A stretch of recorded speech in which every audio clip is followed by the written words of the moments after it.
My husband is so good about if we're out in public or, it could be the grocery store, wherever. And if someone says they have a headache or anything like that, he'll say, well, have you heard of EMFs? I mean, if you're exposed to Wi-Fi all day, everywhere you go. And so he'll just explain it to the point they're to listening. Some people believe, some people don't believe, but I am seeing a general shift toward accepting that maybe I'm on the screen too much or whatever. And then there's those that don't believe. And if you don't believe that EMFs are a problem or affecting you, people are in denial because it's real. So if you don't believe, you're in denial. And so be open. Do the research for yourself because this is science. Hey there. Welcome to Thriving with Technology, the science-led podcast that's here to help you achieve mindful living in a digital world. And I'm your host. I'm August Bryce from TechWellness.com. This show is designed to give you a practical approach on how to navigate the important tech toxins in our world. We have real-life stories, experiences, and non-fear-based facts about cybersecurity and EMFs, your online privacy, internet overuse, what leads to addiction, blue light, and so much more. So thank you. Thanks for joining us and enjoy the show. Hey everybody, I'm Hal Bryce and I'm here with August, and we just finished recording an amazing podcast. What an interview that was. So cool. Isn't it great? Yep. Laura called me out of the blue with an issue. She thought that her husband had EMF sensitivity and it came out of nowhere. Can you imagine, Hal? Can you imagine that one day you can't get out of bed? Can you imagine having such a terrible headache and every time you go to work, it gets worse and worse? Can you imagine? That happens to many people who end up with EMF sensitivity syndrome. Yep, we've seen it over and over again. So the cool part about this is that Laura had an idea about it from a friend who also had EHS. And so she went to Tech Wellness, looked around the site, booked a consultation with you, and spent an hour talking about it, and you gave her some great ideas. Now, you're going to hear more about that in the show here, so I don't want to spoil the whole story, but suffice it to say is that she was a great follower of your advice, and things changed for her husband rather dramatically, right? You know how wonderful that makes me feel? Yeah. It makes me feel so wonderful that she actually had it top of mind, that she knew someone who also had it, and so EMF now is being understood to be as dangerous as it actually is, and that Tech Wellness is a great source to turn to, and I'm so happy that it's here. And you know what's great, honestly?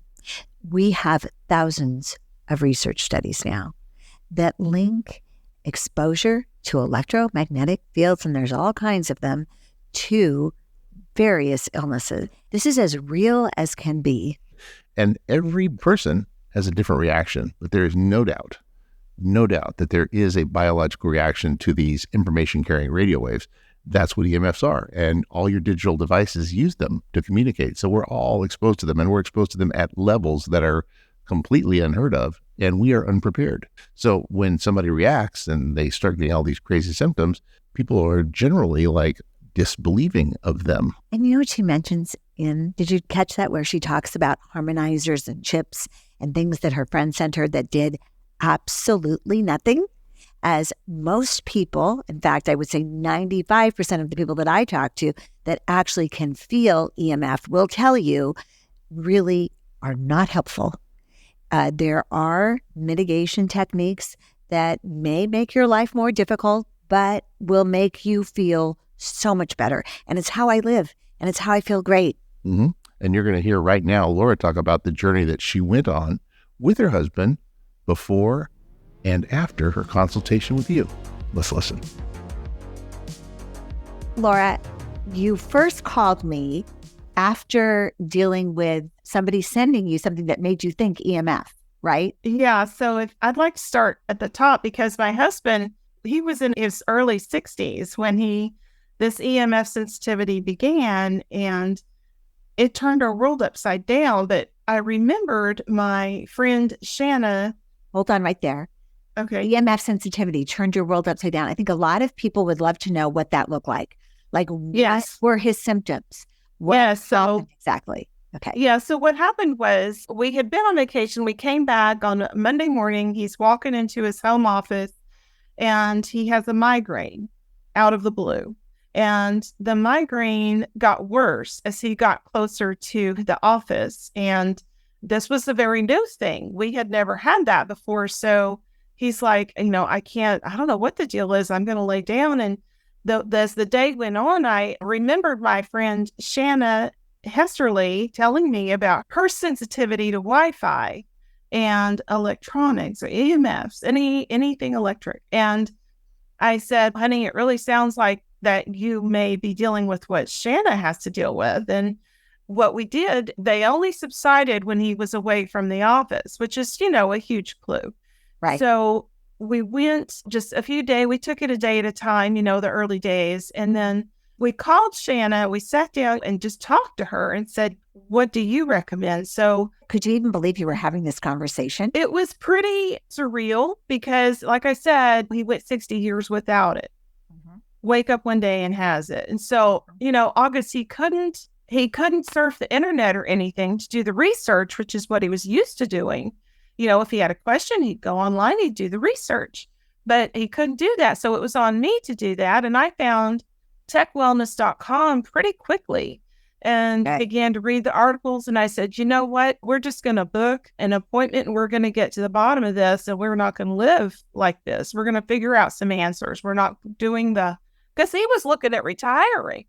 He was looking at just stopping working altogether.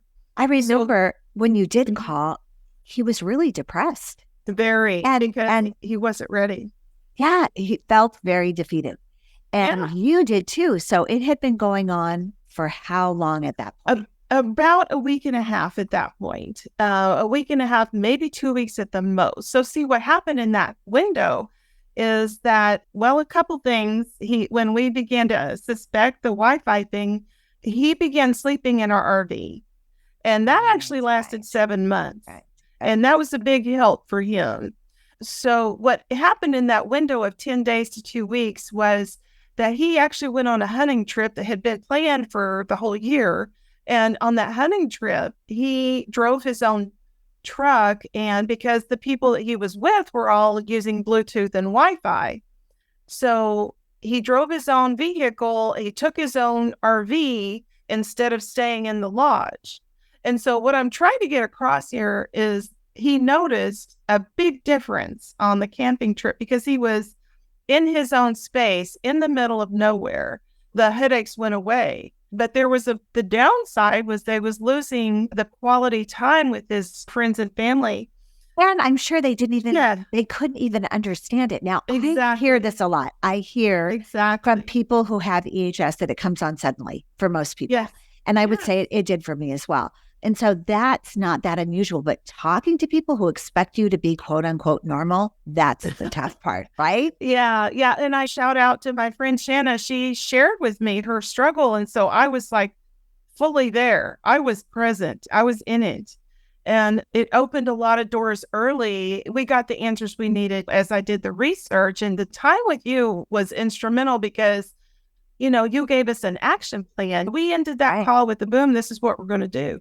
And that really turned everything around. We turned off the Wi-Fi at the router level. We called the ISP, turned off the Wi-Fi at that level, at their level, their switch, and just began the process of making adjustments, switching out the bulbs, switching out the dimmer switches. I mean, we did have someone come out to do a home assessment, and they did give us some helpful info. They really validated some things. But we didn't get a whole lot of changes from their trip to us. Really, a lot of it was you. And it is, I'm so glad. Your website. And then, and also what we started doing immediately was grounding on a regular basis.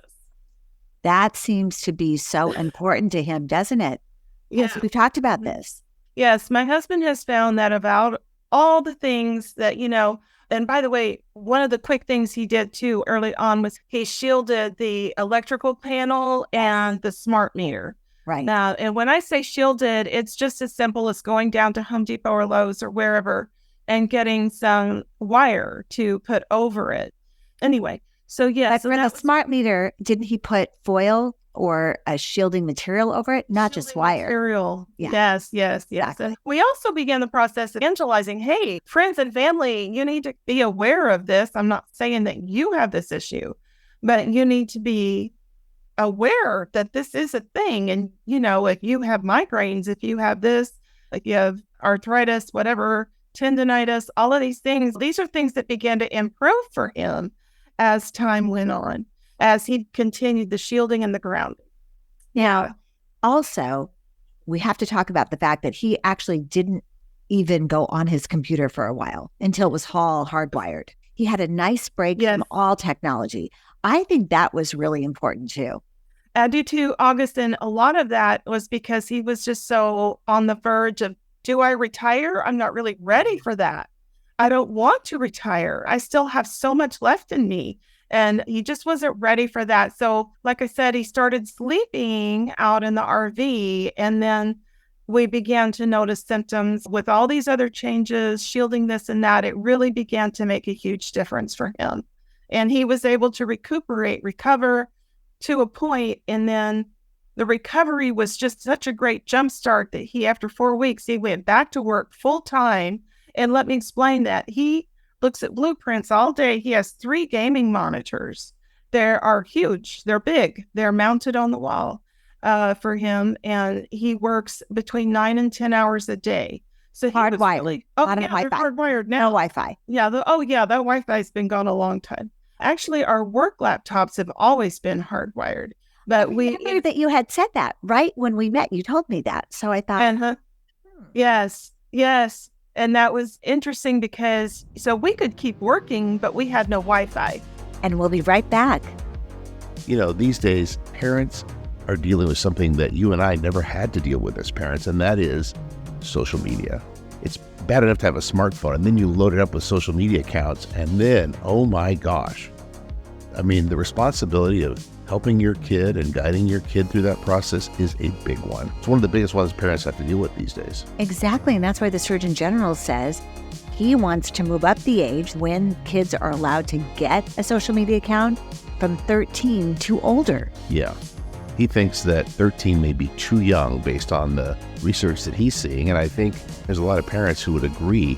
You recently had a video on Tech Wellness that I thought was just amazing. On a school bus full of kids, the only child who did not have a phone on the bus realized that the driver was having a medical emergency, had the wherewithal to get up, run to the front, stop the bus, save the driver, and probably save his friends and himself just by being aware, because he was the only one not looking at his phone. That's right. And why I wanted to do the social media plan is because so many parents weighed in and said some things that just broke my heart. I wish I'd never given my child a phone. Oh my gosh, if I could turn back time. Oh, this was the worst thing that ever happened to my kids. Because I asked, when's the right time to get your kid a phone? And a lot of people weighed in with some really deep pain, or at the very least reticence.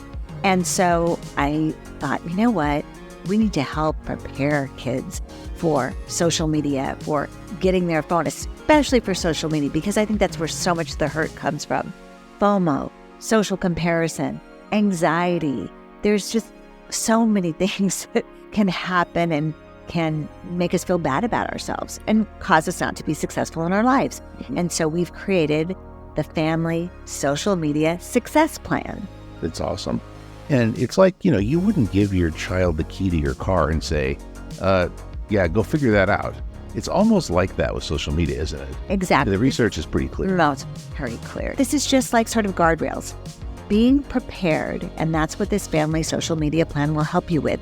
It's so great. I loved how it came out because we inform, we bring you up to date on the latest research, the latest laws about social media, and then we talk to you about maybe some of the things that you've never heard of, and we educate you on the glossary of social media. And then the best part is it's interactive. So you work with your kids no matter how old they are. If they're 7 years old, 8 years old, because so many of those kids will have an account and you might not even know they have an account. So it gives you the opportunity to start talking to them about it, and you scroll together. And even if your child's 16, it's not too late to talk about feelings, to talk about the right way to show up on social media. And then the best part is when it's all finished, you've written it down and you put it up and it stays in the forefront of your mind. I think it's really cool what you're saying is that you put it up in front of everybody in the family, and everybody lives by those rules, not just the kids. It's everybody's plan. It's the whole family plan. Yeah, and I don't think of it as rules. I think of it as opportunity. It's a plan for success. It's like when I manifested you. That's right. So when I was much younger, we've been married a long time, I met someone who had had an incredible experience, and she had said, I put my goals up in the refrigerator. And she said, is there anything you want? And I said, well, I'm looking for my husband. I was all of 19. And so anyway, she said, well, put that list up on the refrigerator. Put everything that you see in your future with the man of your dreams. And I did. And guess what? What? Come on, keep going. I like where you're going. I like where this is going. Second date. And I knew immediately, the first date, I knew, oh my gosh, it's my list. And so anyway, you knocked on the door and I was upstairs. And so you came in and I came downstairs. And who was staring at the refrigerator reading my list out loud? Me. And I pulled it off the refrigerator and I threw it away and I never saw it again because I was so embarrassed. But guess what? Seeing something and being reminded of what you want and the reason why Brings it to you. is one of the keys to success. Now, I would like to talk more about me because this is a good moment for me. But I do want to also mention the fact that, you give parents the opportunity to normalize the ability to oversee, to help. Because right now, To be a part of it. I feel that some parents feel like it's not even their purview. They can't look at that account. They can't talk about that. But you know what? You can. It's your kids. And this helps you do it in a really nice, natural way. So it doesn't seem like anything but being part of their life in a super good way. Like when my dad took me out for a ride in the car and showed me how to use the clutch. right, that still didn't really stick, but it that didn't really work. He tried, but did not really work. So the Family Social Media Success Plan, how can our listeners get a hold of one? Well, depending on when they're listening to this, it's either on pre-order or you can get it tomorrow. Come to techwellness.com. We'll also provide a link below in the show notes. But if you visit techwellness.com and you put in Family Social Media Plan, up it will pop. Order yours now. It's good. So I lost Prime Movies and all my little games on my iPad and all that I lost. It was so sad, right? But we hired a network engineer. He came out, he hardwired the whole house, Yes. 2 ports in every room. Great guy. And so he took care of us. And it wasn't long before I had all of that fun stuff back and was able to go on just like it was back when we had Wi-Fi. So yeah, what a journey. That's all I know to say.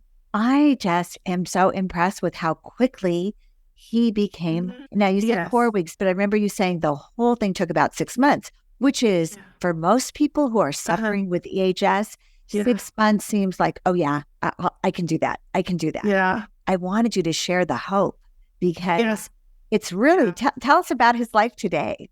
Okay, so today, yes, and I have to say it's the grounding. I asked him, of course, I ran all this stuff by him, and he was like, the number one game changer is the grounding. And we have grounding wires in the living room. We have them at our desk. We have them at our bedside. We just stay plugged in. If we're not moving, especially him, a grounding wire is around the ankle or the wrist or somewhere. Now, does he ground to the earth? Does he ground outside, or does that go into your outlet? This is very important. Both.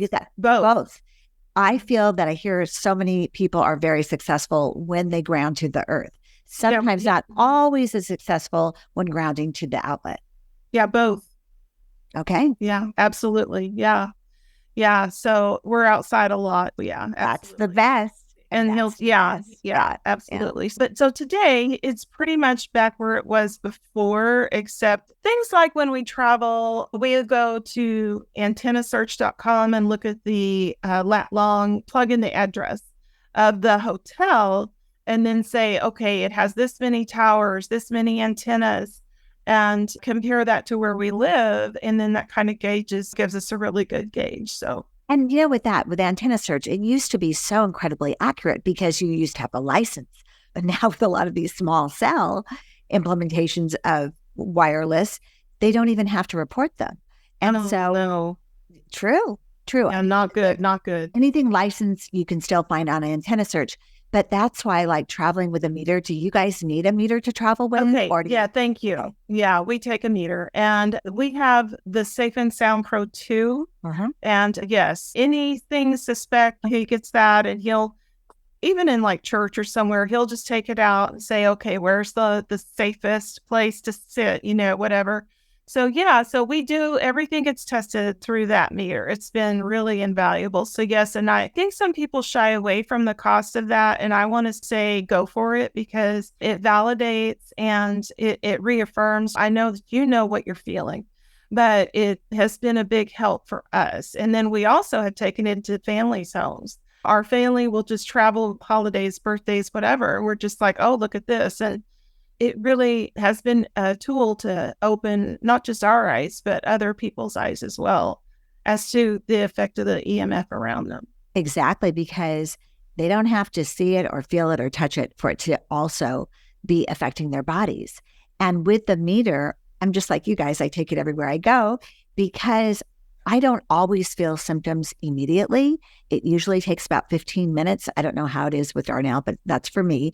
And so by the time I'm sitting down, I don't want to get up and move places. So I can always select right before I even check into the room or find that place at the dinner table or, like you said, go to people's houses.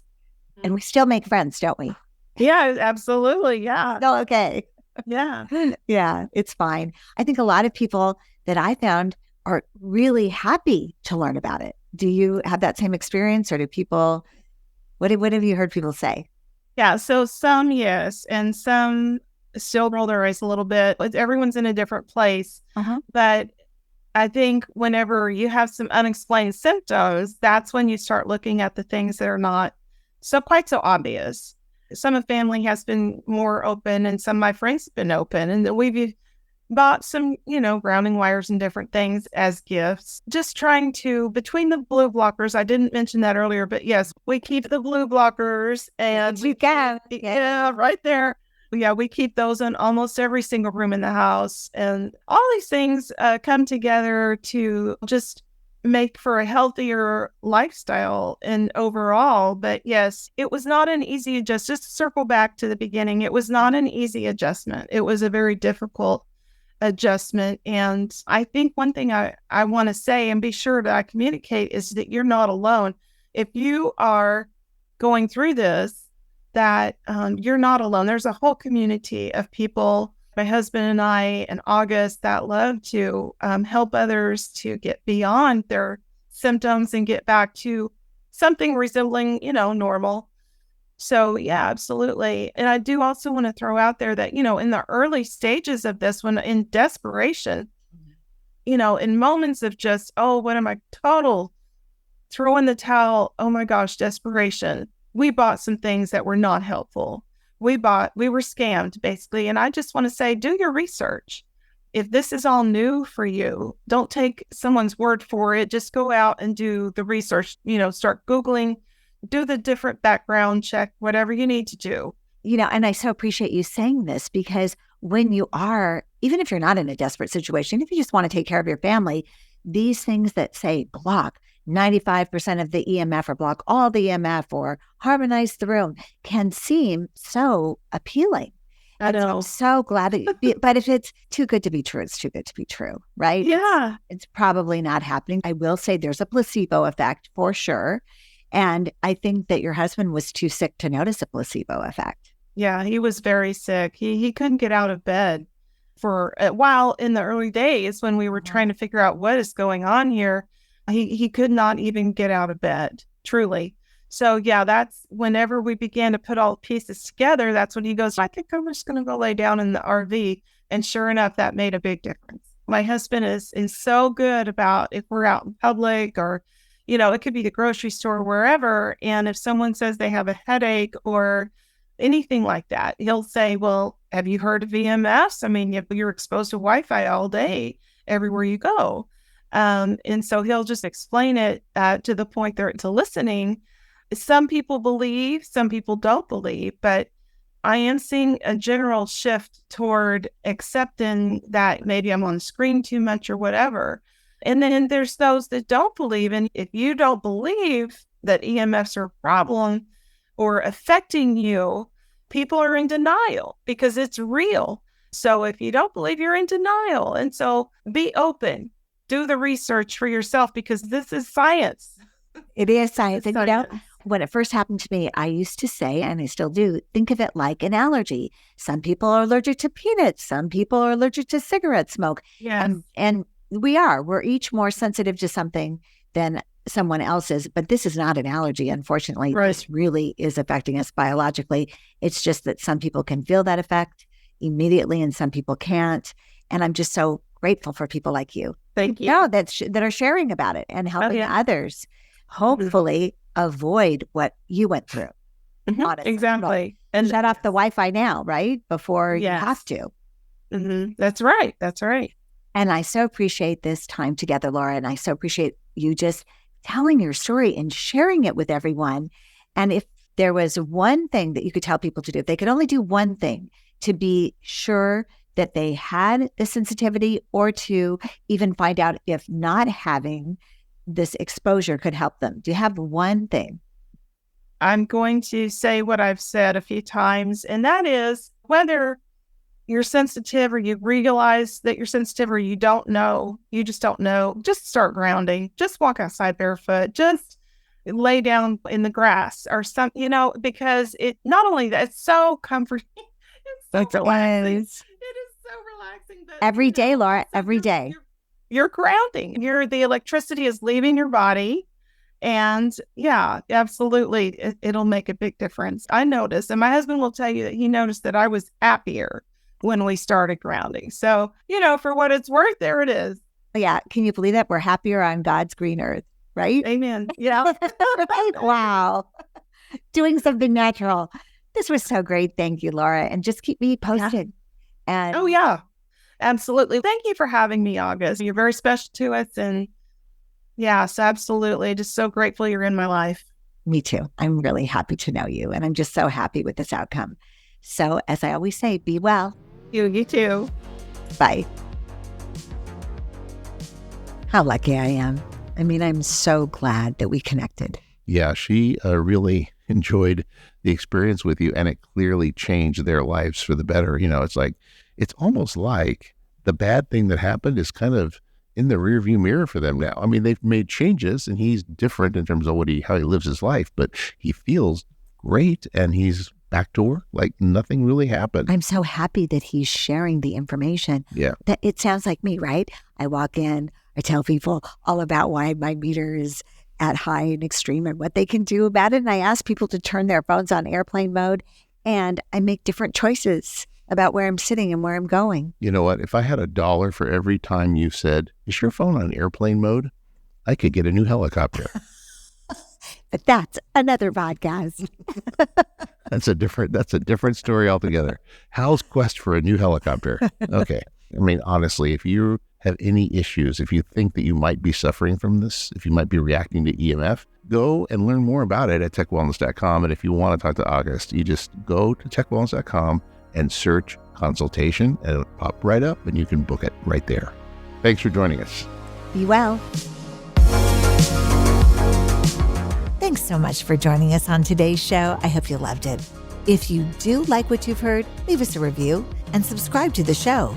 For more tools and information to help you achieve mindful living in a digital world and navigate those tech toxins, follow Tech Wellness on all the usual social media channels and head over to techwellness.com for resources, videos, solutions, and so much more. I'm August Bryce. Thank you for joining us. And until next time, be well.